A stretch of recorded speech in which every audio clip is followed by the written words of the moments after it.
Meu nome é Marcos e eu cresci no meio do nada. Literalmente, cresci em uma área agrícola de Iowa, cercado por vacas e campos de milho, com algumas casas esparsas de pessoas que viviam basicamente para cuidar das vacas e dos campos de milho. Então, como qualquer adolescente que cresce no interior, eu passei boa parte da minha vida explorando casas e prédios abandonados. Essa era a minha forma favorita de diversão na minha cidade natal, algo que nunca deixava de me fascinar, especialmente quando havia histórias sombrias por trás desses lugares. No entanto, quando completei 19 anos, decidi que já tinha tido o suficiente de vacas e milho. Então me mudei para a cidade com algumas tias e fui atrás de um emprego. Consegui finalmente arrumar um trabalho na cidade, assim que criei uma certa confiança com meus colegas de trabalho. A primeira coisa que fiz foi perguntar sobre as histórias assustadoras do local. Eles me contaram repetidamente uma história dos anos 1980, de uma mulher que flagrou o marido sendo infiel. Um dia, chegou em casa e estourou a cabeça dele com uma espingarda enquanto ele dormia, e depois se enforcou em uma árvore nos fundos da casa. De acordo com a lenda local, a polícia nem sequer limpou a cena do crime. Eles removeram os corpos, mas havia muitos pedaços do marido espalhados pelo chão e nas paredes, então eles simplesmente deixaram tudo como estava. Como você pode imaginar, eu fiquei imediatamente interessado. Perguntei onde ficava a casa e fiquei surpreso ao descobrir que era a poucos minutos do meu trabalho. Agora, não me entenda mal, sou um cara de interior, mas a verdade é que eu não me sentia corajoso o suficiente para explorar sozinho uma casa assombrada onde aconteceu um assassinato. Então, mandei mensagem para meus 3 melhores amigos da cidade, com quem eu costumava explorar esses tipos de lugares, e contei sobre a história. Eles também ficaram fascinados pela história e combinamos de nos encontrar na sexta-feira à noite para ir visitar a casa. Naquele dia, saí do trabalho às 19 horas, como de costume, e por volta das 22 horas, encontrei meus amigos em frente à casa. Era uma pequena casa de fazenda branca, coberta por mato, quase invisível da estrada. Eu não fazia ideia de como íamos entrar, mas sabia que tinha que ver o que havia lá dentro. Meus 3 amigos e eu olhamos ao redor tentando encontrar uma forma de entrar. E depois de alguns minutos, um dos meus amigos encontrou uma única janela que não estava trancada. Era muito pequena para um homem grande passar, mas, felizmente, o Jeremy era pequeno e magro o suficiente para escorregar pela janela e depois abrir a porta dos fundos. Assim que entramos na casa, começamos a explorar. A casa parecia intacta. Havia louças na pia e caixas de comida velha nos armários. Nas paredes, que eu acredito que foram brancas, mas agora exibiam uma mistura de amarelo, provavelmente de muito tempo de fumo, e manchas esverdeadas e marrons, que bem poderiam ser formadas por mofo ou talvez pedaços do marido. Mas seja lá o que fosse, eu não estava disposto a tocá-las para descobrir o que realmente eram. Depois de dar uma olhada pela sala de estar, o Jeremy e o Adam subiram para os quartos, enquanto o David e eu fomos até o porão. Após alguns minutos de busca, encontramos as escadas que desciam para o porão. Este estava obviamente bem escuro e parecia mais com uma caverna, com lâmpadas penduradas no teto, a maioria das quais não eram ligadas há décadas. O porão tinha 2 seções. A primeira era logo após as escadas, e a segunda ficava mais atrás, onde havia um espaço aberto de armazenamento. E foi aí que as coisas começaram a ficar sinistras. Entramos no depósito e, ao dar alguns passos, nos deparamos com um enorme pentagrama pintado de vermelho no chão. Havia prateleiras nas paredes, todas cheias com o que pareciam ser frascos com partes de animais mortos e sangue. Havia velas parcialmente consumidas, cruzes de cabeça para baixo e cadernos que estavam se desfazendo com os anos de umidade e mofo no ar. Dito isso, acho que não preciso dizer que nós estávamos bem assustados nesse ponto. Não foi até mais tarde que eu entendi o que tinha visto ali, mas naquele momento eu não sabia muito sobre feitiçaria e rituais satânicos, o que provavelmente era o que estavam fazendo no porão. Não tenho como saber se o marido e a esposa fizeram isso ou se foi algum intruso depois da tragédia, mas a verdade é que não parecia ser recente. Pelo contrário, tudo ali parecia ter décadas de abandono, assim como a casa inteira. De qualquer forma, depois de fuçar por alguns minutos, decidimos que já tínhamos o suficiente daquele porão assustador, então fomos para cima, só para sermos recebidos por um barulho alto de vidro quebrando. David e eu nos olhamos, sem entender o que estava acontecendo, e foi então que vimos o Jeremy com um taco na mão, batendo repetidamente na velha TV na sala de estar. Todos gritamos para ele parar, mas ele parecia fora de si. Naquele ponto, todos colocamos as mãos na cabeça, sabendo que aquilo poderia nos colocar em sérios problemas, já que não deveríamos estar invadindo uma propriedade privada, não importava o quão abandonada ela fosse. Depois de dar mais alguns golpes, Jeremy parou e foi aí que começamos a repreendê-lo pelo que ele tinha acabado de fazer, mas então ele ficou mudo por alguns momentos, olhando para a janela da cozinha, que estava atrás de mim, e o rosto dele ficou completamente pálido. Ele parecia aterrorizado. Por um momento, pensei que ele estava só brincando, tentando nos assustar. O David disse para ele parar de ser estranho, porque agora a gente tinha que sair de lá o mais rápido possível, e ele estava certo. Depois de toda a bagunça que fizemos, não era surpresa que alguém tivesse chamado a polícia, e eles poderiam chegar a qualquer momento. No entanto, naquele instante, meu amigo olhou para a janela, me olhou e, com o mesmo rosto assustado, apontou para a janela e disse para eu olhar. Eu ri, achando que ele estava brincando, mas ele não estava rindo nem um pouco. Então, finalmente me virei e vi um movimento no quintal atrás de nós. Alguém se aproximando lentamente da casa. Ficamos todos na janela esperando para ver o que estava no quintal. E então vimos uma mulher com um vestido de noite cinza, segurando um tijolo na mão. Ela veio correndo em direção à janela dos fundos, e quando vimos que ela estava a poucos metros de distância, todos nos agachamos rapidamente, pois ela estava segurando o tijolo para jogá-lo, e estávamos tentando desviar tanto do tijolo quanto da chuva de vidro quebrado. Alguns segundos depois, ouvimos o estrondo do tijolo batendo na janela, que quebrou tão forte que meus ouvidos começaram a zumbir, mas eu não senti nada. Ou seja, não ouvimos o tijolo cair dentro da casa, nem sentimos o vidro quebrado. Depois de alguns segundos, todos nós nos levantamos e olhamos pelo buraco onde a janela estava. A mulher tinha sumido, mas o que realmente nos deixou perplexos foi que o vidro quebrado da janela estava do lado de fora, no gramado. Ou seja, ela jogou o tijolo de fora, mas a janela se quebrou como se ela tivesse jogado de dentro. Não sei se você consegue entender, mas foi exatamente isso que aconteceu. Nós nos olhamos, sem entender o que diabos aconteceu, e nada mais precisava ser dito. Corremos para fora da casa, empurrando uns aos outros até chegarmos aos nossos carros e saímos de lá queimando os pneus até minha casa. Meus amigos e eu conversamos sobre isso algumas vezes, mas nunca com mais ninguém, pois estávamos convencidos de que ninguém acreditaria no que aconteceu naquela noite naquela casa. Em uma ocasião, perguntei ao Jeremy por que ele tinha batido na TV da sala com o taco, e ele me disse que fez isso porque toda vez que ele passava por ela, via a mulher na janela, parada atrás dela. Alguns anos depois, a casa foi demolida e agora é apenas uma extensão do campo atrás dela. Eu não sei exatamente o que vimos naquela noite, mas com certeza fico feliz que a casa não esteja mais de pé.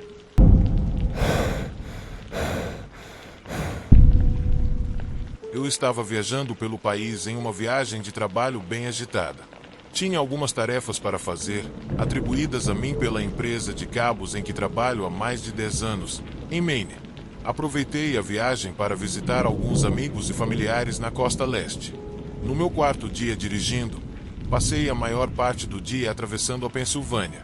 Havia muitas cidades interessantes por lá, mas boa parte da viagem foi em uma estrada sem nada para ver, apenas estrada. Para chegar ao meu destino, precisei passar por muitas estradas secundárias, estradas largas e vazias. Já estava ficando tarde. Eu estava quase sem combustível e começou a chover forte. Então, dirigi o mais rápido que o tempo permitia, procurando por um posto de gasolina. Mas, por quilômetros, não passei por nenhum posto.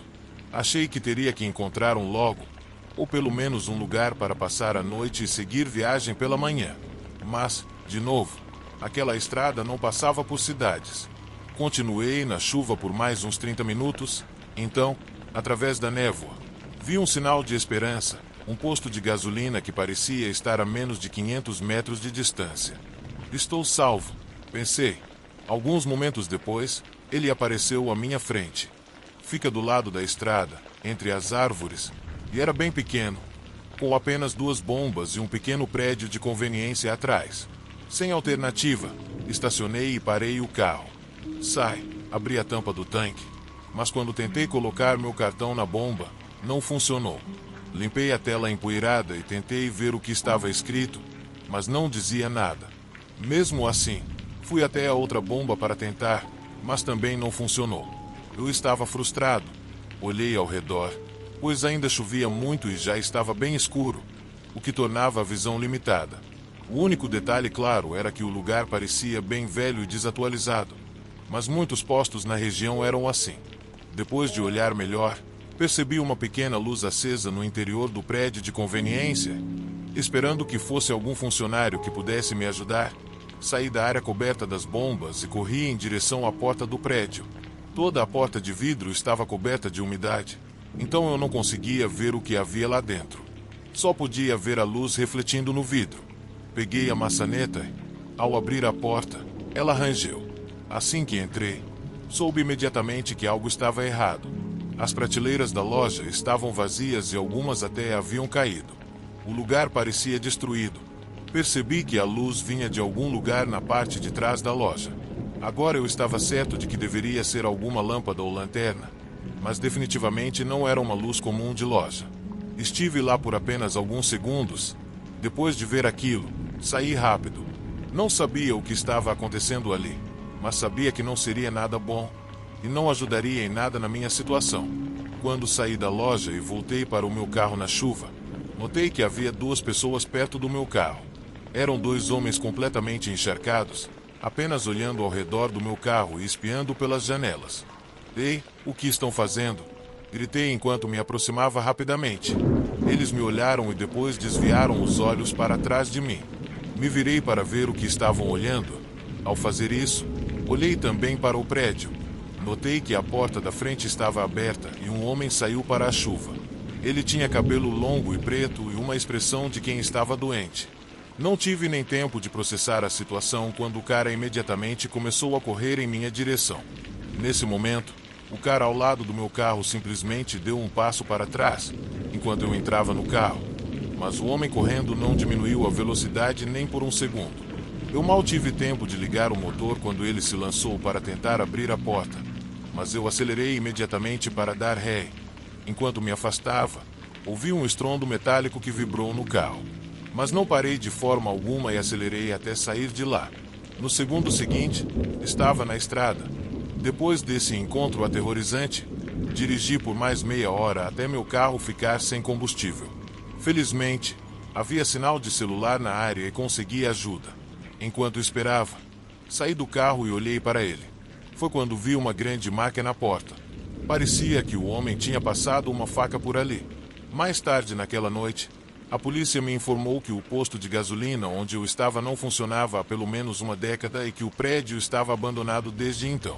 Também me disseram que nunca haviam recebido outros relatos de algo assim acontecendo com motoristas. Nunca soube quem eram aquelas pessoas ou o que estavam fazendo naquele posto abandonado no meio do nada. Mas o que tenho certeza é que não era nada bom. De qualquer forma, sou muito grato por ter saído daquele lugar ileso. Porque, vendo o dano que meu carro sofreu, não quero nem imaginar o que poderia ter acontecido comigo se aquele homem tivesse me pegado enquanto eu estava dentro do prédio abandonado.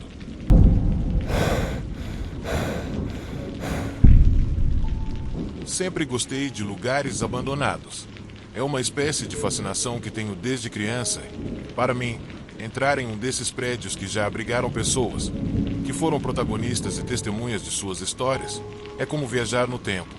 Como se pudesse dar uma olhada nas vidas e nas histórias de pessoas que viveram há muitos anos e cuja energia, de alguma forma, ainda permanece naquele lugar, nessas paredes. Enfim, acho que isso me deixa bem profundo. O fato é que foi justamente essa fascinação que me levou, junto com o Ada, meu melhor amigo, a uma antiga escola na periferia da cidade. Era uma estrutura enorme, completamente desolada, com as janelas todas fechadas e as portas de metal lacradas. Aquela construção ficou lá por anos, decadente e castigada pelos elementos. Há vários meses, Adam e eu planejávamos nossa pequena expedição, mas algo sempre acontecia para nos atrasar. Mas, nessa quinta-feira, finalmente decidimos ir explorar aquele prédio para ver o que ele poderia nos contar. Devo dizer que estava extremamente animado com essa expedição, já que meu pai me contou que meus avós estudaram naquela escola, e de fato foi lá que se conheceram. Isso deu um nível a mais de entusiasmo para mim. O desafio de chegar até lá era metade da diversão. Encontrar uma forma de entrar em um lugar que parecia resistir a forasteiros com todas as forças era algo desafiador. Mas no final, conseguimos. Achamos um jeito, subimos por um cano de água e uma escada de incêndio, que nos levou até uma janela acessível no telhado. O processo foi demorado, mas finalmente conseguimos entrar. O interior da escola era como uma cápsula do tempo. Carteiras cobertas de poeira, cartazes desbotados nas paredes e armários enferrujados, todos abertos. As nossas lanternas cortavam a escuridão, iluminando as partículas de poeira que flutuavam no ar, dando ao ambiente uma aura fantasmagórica. Exploramos várias áreas diferentes, a cantina, a sala da direção, todos os corredores e várias salas de aula. Quando nos dirigimos para o porão, vimos que estava parcialmente inundado. Foi uma visão assustadora, ver a escada desaparecer na água turva, como um caminho levando direto para o abismo. Quem sabe o que estaria escondido sob a superfície? Saímos dali rapidamente, com medo de escorregar na gosma que cobria as escadas e cair na água estagnada. Continuamos e fomos para o ginásio. O salão, que antes era vibrante, cheio de jovens barulhentos e repleto de atividades, agora era apenas uma casca do que já foi. Poeira espessa cobria os bancos e teias de aranha pendiam nos cantos do teto. As redes das cestas de basquete estavam quebradas e esgarçadas, e uma das cestas estava caída no chão, como se alguém tivesse derrubado de propósito, num momento de raiva. O lugar estava impregnado com o cheiro de mofo e desuso, e cada passo no piso de madeira rangia, como se já tivesse atingido seu limite anos atrás. A atmosfera naquele lugar era densa e pesada, e após uma rápida inspeção, Adam e eu decidimos que era hora de sair dali. Mas, quando começamos a sair, congelamos ao ouvir um som vindo de algum lugar à distância.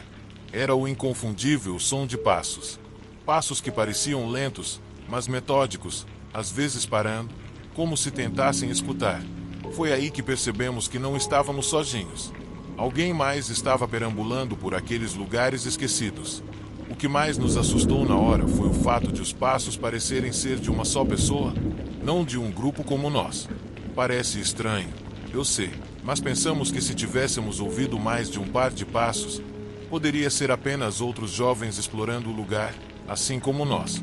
Mas para alguém andar sozinho naquele prédio desolado, no meio da noite, isso, para nós, era muito assustador. E o pior era que a pessoa parecia estar nos observando e nos ouvindo, como se estivesse à nossa procura. E o mais aterrador, ela não estava distante. O som dos passos vinha na direção da nossa saída, a única que tínhamos, pois as outras portas estavam lacradas. E, pela clareza e volume com que os passos se ouviam, parecia que essa pessoa estava bem perto. Ficamos em silêncio, esperando os passos pararem, nossos corações batendo forte. Quando finalmente os passos cessaram, tomamos nossa decisão. Andamos furtivamente pelo ginásio, com nossos tênis rangendo suavemente contra o piso empoeirado. Olhamos pelo corredor, mas não vimos ninguém. Era como uma cena de filme de terror. Esperávamos ver uma sombra passando pela luz das nossas lanternas, seguindo em direção às escadas, para voltar ao telhado. Foi aí que ouvimos uma explosão de passos correndo atrás de nós. Eram rápidos e estavam ficando muito próximos. Tentamos ver a pessoa através da luz fraca que entrava pelas frestas das janelas, mas não vimos nada. Nenhuma figura, nenhuma sombra. Só o eco do som de alguém ou algo nos perseguindo. Foi aí que a adrenalina tomou conta. Corremos escada acima sem olhar para trás.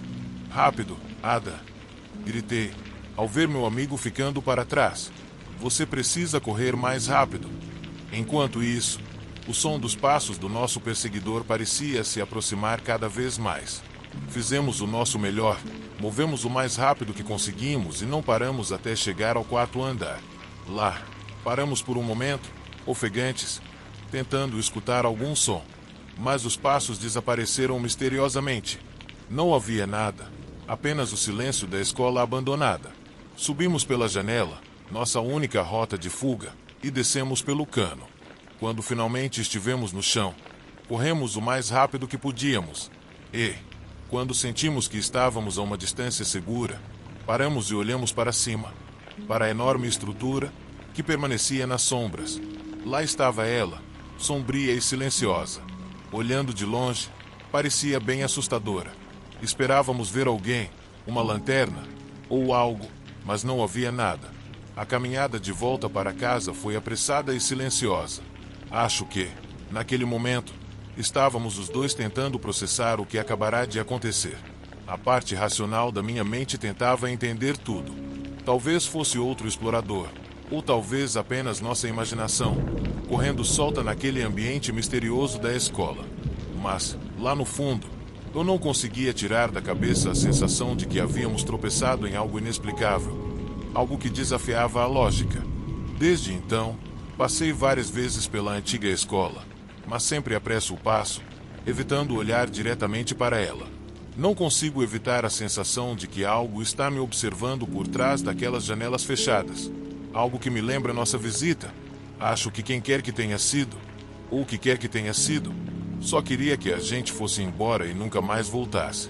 Seja como for, o desejo foi atendido e nunca retornamos àquele lugar.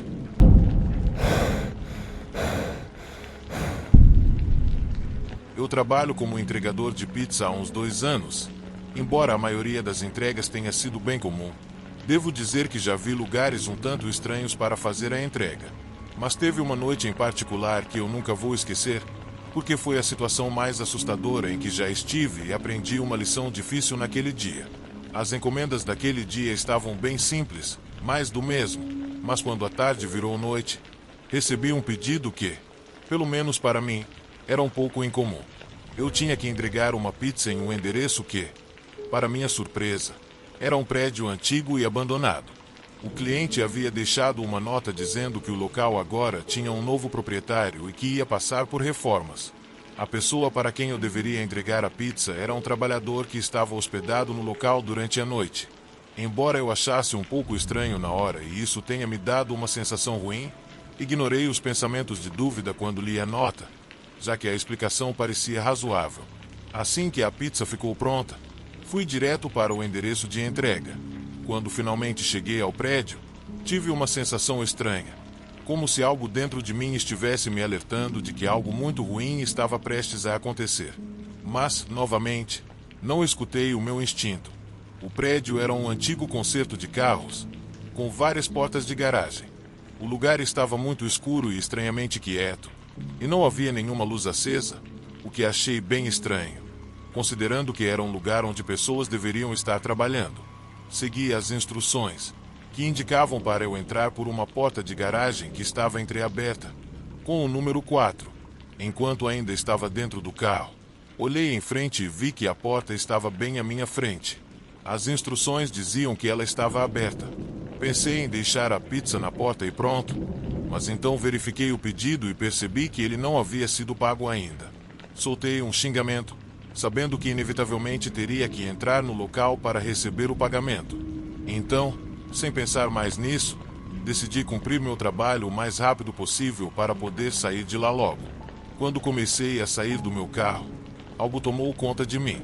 Não consigo explicar o que era, mas me fez fazer algo que nunca tinha feito antes. Liguei para meu amigo Edgar e disse a ele: "Ei, eu sei que o que estou te dizendo é estranho, mas estou com uma sensação muito ruim sobre esse lugar onde vou entregar a pizza." Rápido, expliquei a situação. Passei o endereço e pedi para ele ligar para a polícia caso não tivesse notícias minhas em 5 minutos. Quando falei isso, Edgar começou a me bombardear com perguntas, mas eu disse para ele fazer o que eu pedi. Depois de ele concordar, desliguei. Respirei fundo, deixei o carro ligado e fui até a porta para fazer a entrega. Passei por baixo da porta e me preparei para chamar quem fosse receber o pedido. "Oi", eu chamei, e minha voz ecoou no grande espaço vazio. "Ei", uma voz chamou atrás de mim. Era uma voz masculina, soando amigável, quase excessivamente amigável. Um grande nó se formou no meu estômago. Desculpe pela falta de luz, A eletricidade ainda não foi consertada, gritou a voz. Embora a pessoa falasse de maneira amigável, havia algo nela que não me agradava. De certa forma, aquela simpatia soava forçada, mas mesmo assim, apesar de todo o meu corpo gritar para eu sair dali imediatamente, fui em direção àquela voz, querendo logo finalizar a entrega. À medida que fui caminhando pela escuridão, consegui enxergar, à distância, um homem ao lado do que parecia ser uma mesa. Mas, depois de dar 8 ou 10 passos, ouvi de repente a porta da garagem bater com força atrás de mim. Me virei na hora e vi uma grande silhueta bloqueando a única saída do lugar. Nesse momento, uma nova camada de medo que eu nunca tinha sentido se desbloqueou dentro de mim. Meu coração batia tão forte que eu podia ouvir como um tambor tribal, enquanto o homem se aproximava lentamente de mim. Percebi que ele segurava um objeto longo na mão. Eu soube rapidamente que era uma faca. Você sabe o que é isso? Ele disse, com voz ameaçadora, e me mandou andar até o fundo da loja, onde outro homem estava, ao lado de uma mesa, mal visível pela pouca luz que entrava de fora. Esses homens exigiram minha carteira e meu celular. Eu os entreguei imediatamente, tremendo de medo. O homem ao lado da mesa ficou muito bravo ao ver o que eu tinha na carteira. Apenas $2 e um cartão de débito. O que é isso, lixo? Ele gritou irritado. Só isso que você tem. Não tem cartão de crédito. E eu, mais assustado do que nunca, gaguejei dizendo que não tinha nenhum. Meu corpo tremia como uma britadeira. Então, o homem olhou por cima do meu ombro, na direção do meu carro, que ainda estava lá fora, ligado, com as luzes apontadas para a porta. Minha mente acelerou de medo e comecei a me sentir muito mal. Parece que vamos ao caixa eletrônico, disse ele, esboçando um sorriso horrível e torto. Eu podia sentir o pânico tomando conta de mim, mas naquele exato momento, vi através da fresta da porta alguns holofotes vindo da rua, entrando no estacionamento. Isso fez os homens se distrair momentaneamente e aproveitei a oportunidade. Joguei a pizza no chão e corri para a porta da garagem, batendo nela e gritando por ajuda. São os policiais, disseram do outro lado, enquanto procuravam uma maneira de abrir a porta. A polícia, alertada por meu amigo, chegou bem a tempo, exatamente quando eu mais precisava deles. Os policiais conseguiram abrir a porta, mas quando entraram, os 2 homens já tinham desaparecido do local. Não fazia ideia por onde eles haviam saído, até que um dos policiais começou a iluminar o lugar com a lanterna e percebi que, no final, atrás da mesa, havia uma porta pequena. Minha carteira, com o que tinha dentro, e meu celular estavam em cima da mesa. Acho que eles não acharam que $2 e um cartão de débito valiam a pena para chamar a polícia. Eles me verificaram para saber se eu estava machucado. Eu estava tremendo, mal conseguindo falar, mas aliviado por estar seguro. No entanto, o terror do que poderia ter acontecido ainda me dominava. Os sujeitos fizeram um ótimo trabalho para cobrir suas pistas.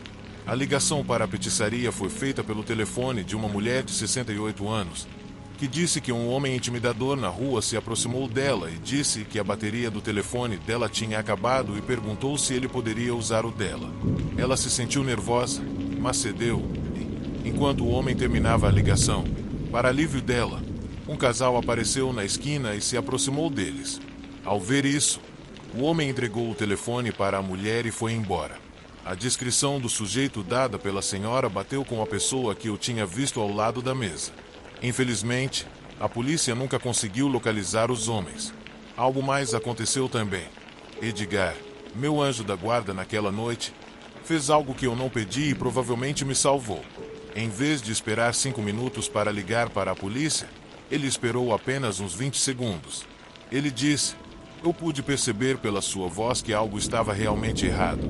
E foi por isso que a polícia chegou tão rápido. Se ele tivesse esperado os 5 minutos, talvez os policiais tivessem chegado tarde demais. Esse foi o último prédio abandonado que eu aceitei fazer a entrega. Eu devia ter tomado mais precauções antes de tentar aquela entrega, mas, felizmente, aprendi a lição."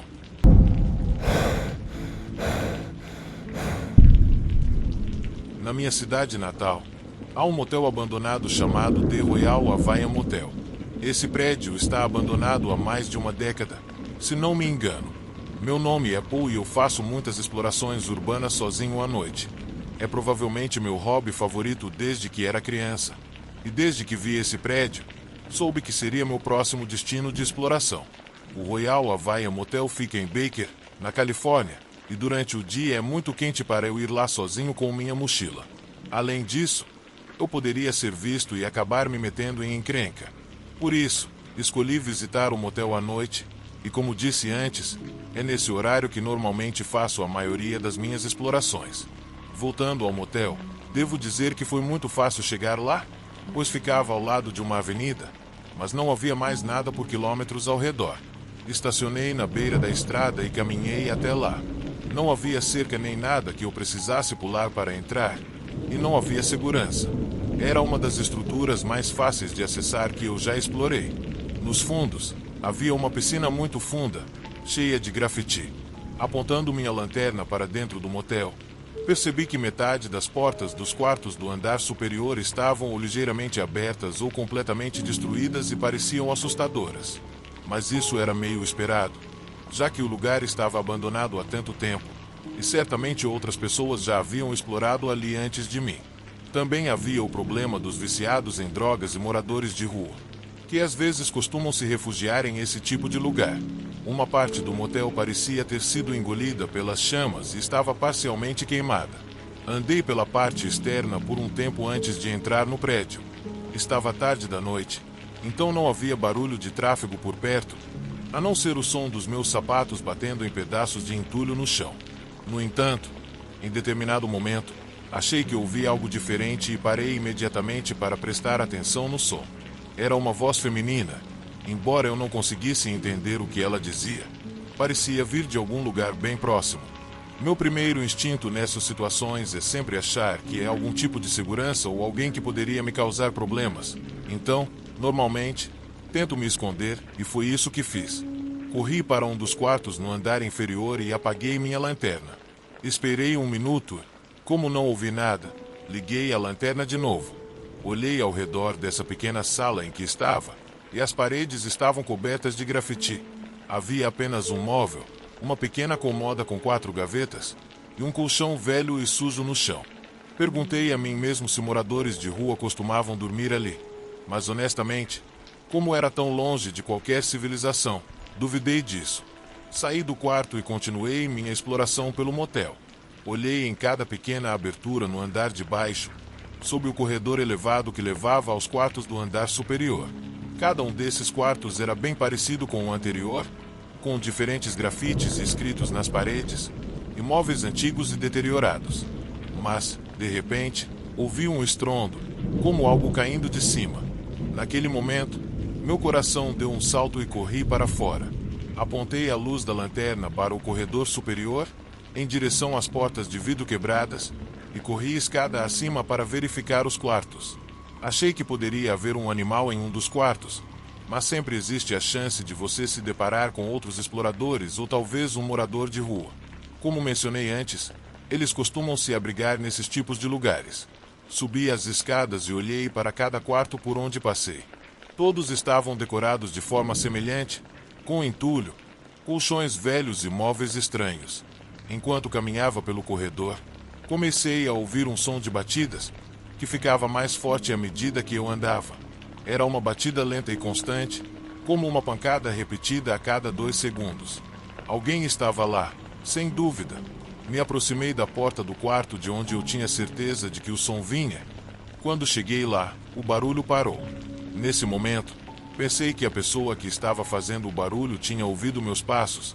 Então me aproximei da porta e disse para quem quer que estivesse lá que eu era apenas um explorador e que não queria machucar ninguém. Não recebi resposta.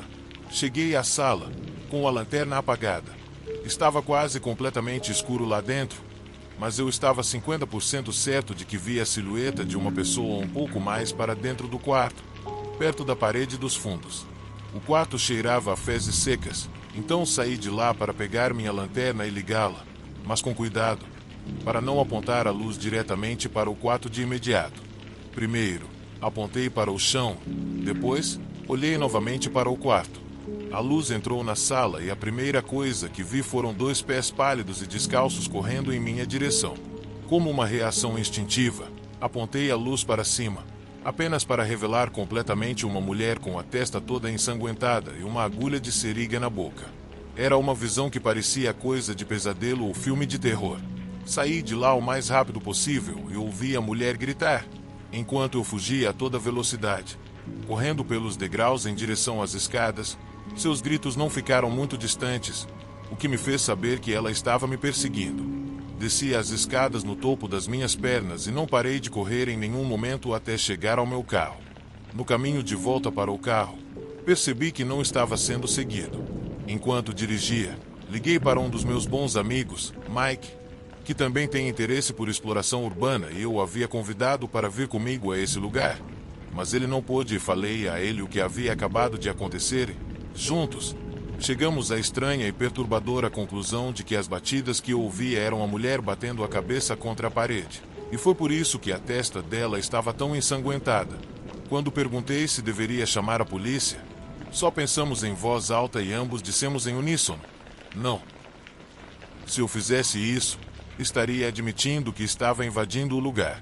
Na verdade, dirigia ao redor da área imediata, perto de um Taco Bell e algumas lojas, procurando por um orelhão para que eu pudesse ligar anonimamente para a polícia e informá-los sobre essa mulher perigosa e perturbada. Mas os orelhões são definitivamente coisa do passado, então foi um esforço inútil. O que acabei fazendo foi ligar para o número não emergencial e denunciar a mulher no motel. Mas não disse que fui eu quem a encontrou. Falei como se alguém tivesse a encontrado e fui o mais vago possível em minha declaração. Desliguei rapidamente porque não queria ficar lá. Não sei se a polícia investigou, mas essa mulher definitivamente deveria estar em alguma instituição psiquiátrica ou algo assim. Em todos os meus anos de exploração, eu nunca tinha encontrado algo assim.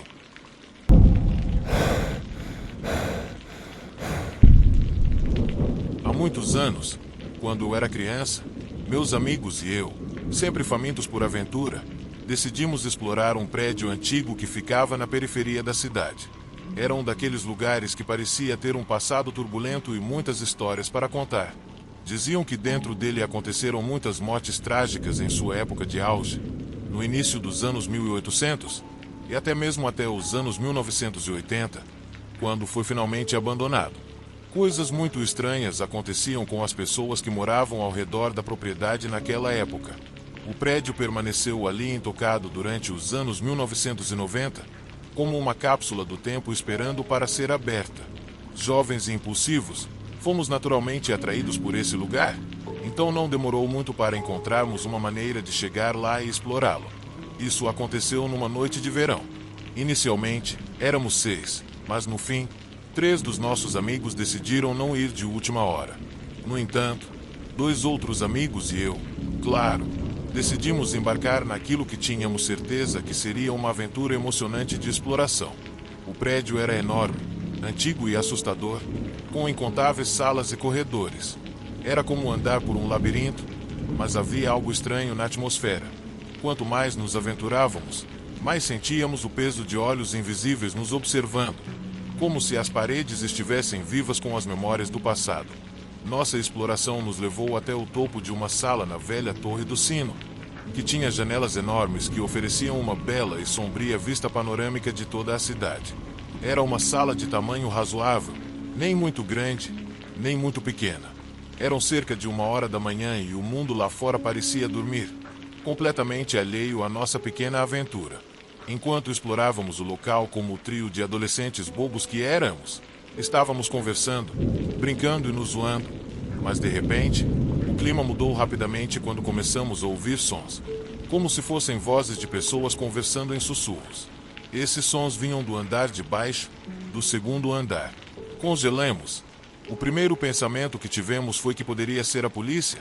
Talvez alguém do prédio vizinho nos viu entrando e não deveríamos estar ali. Entramos em pânico e começamos a correr atrás de um lugar para nos esconder, mas não havia para onde ir. Olhando por uma fresta no assoalho, vimos luzes subindo pela escada e se aproximando lentamente. Nossos corações estavam batendo tão forte que eu tinha certeza de que poderiam ouvir. Não havia onde se esconder, mas no momento em que pensamos que íamos ser pegos, algo muito estranho aconteceu. As luzes desapareceram em um instante. Congelamos, sem saber o que fazer. Estávamos tão confusos, mas alguns minutos depois, começamos a nos arrastar para as escadas, movendo-nos o mais silenciosamente possível. Embora as luzes tivessem sumido, ainda podíamos ouvir vozes baixas à distância. Então, analisamos a situação e percebemos que, se fosse a polícia, eles teriam nos chamado e certamente teriam revistado a Torre do Sino. Foi então que percebemos que provavelmente eram nossos amigos, os 3 que tinham nos deixado na última hora. Sem pensar muito mais sobre isso, concluímos que eles provavelmente estavam brincando conosco e tivemos a brilhante ideia de tentar assustá-los. Reunindo toda a nossa coragem, descemos as escadas rangendo. À medida que fazíamos isso, começamos a notar que as vozes ficavam mais altas e mais distintas. Parecia que um grupo de pessoas estava reunido na grande sala no final do corredor. Nosso plano era simples: simplesmente invadir a sala e dar o maior susto de suas vidas. Quando chegamos na porta, podíamos ouvir claramente as vozes, embora não conseguíssemos distingui-las muito bem. Então, quando finalmente chegamos à porta, olhamos uns para os outros com cumplicidade, trocando olhares, e com um movimento sincronizado e rápido, entramos na sala gritando muito alto: "Pegamos você!" Mas a sala estava vazia. Não havia nada, ninguém. Era impossível. As vozes eram absolutamente claras, mas não havia alma viva à vista. Nesse momento, o riso morreu em nossas gargantas e as vozes que estávamos ouvindo pararam abruptamente. O único som naquela sala era o de nossas respirações ofegantes. Ficamos ali, completamente paralisados, percebendo que as vozes, as luzes, as presenças que sentíamos não eram nossos amigos. Era algo mais. E naquele momento, estávamos aterrorizados o suficiente para saber que não queríamos ficar ali para descobrir o que era. Corremos para fora daquela sala e saímos do prédio a toda velocidade. Corremos o mais rápido que nossas pernas permitiam. Quando estávamos a uma distância segura, paramos, ofegantes, e começamos a rir nervosamente. O riso era uma máscara, algo para cobrir o medo assustador que todos estávamos sentindo. E enquanto os 3 de nós ficávamos ali, no ar quente da noite, nossa risada lentamente se dissipou em um silêncio arrepiante. Troquei olhares com os outros, cada um de nós lutando com a mesma angústia não dita. O que diabos acabamos de encontrar? Nos dias seguintes, nossa aventura na Torre do Sino se tornou o assunto da nossa pequena turma. Alguns dos nossos amigos eram céticos, outros estavam curiosos, mas ninguém se atreveu a entrar no prédio para validar nossa história. À medida que a intensidade daquela noite ia passando, aos poucos aquele episódio e o medo daquele dia se tornaram apenas uma memória perturbadora, mas nunca desapareceram completamente.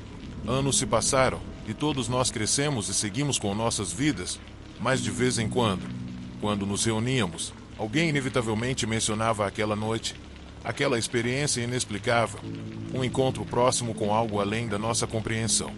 Décadas depois, a cidade decidiu demolir o velho prédio para dar lugar a um novo e moderno complexo de apartamentos. E, assistindo às imagens da demolição, não pude deixar de sentir uma sensação de perda ao ver aquele prédio enigmático se transformar em pó, enterrando com ele todos os seus mistérios e segredos, todas as suas histórias acumuladas ao longo de 2 séculos. Aquele lugar era uma ligação entre nossa juventude e um tempo em que o mundo parecia maior e mais misterioso. Quando a Torre do Sino desabou, gosto de pensar que qualquer energia, qualquer alma que estivesse presa ali, dentro daquelas paredes grossas, finalmente foi liberada para seguir seu caminho e descansar em paz, por fim.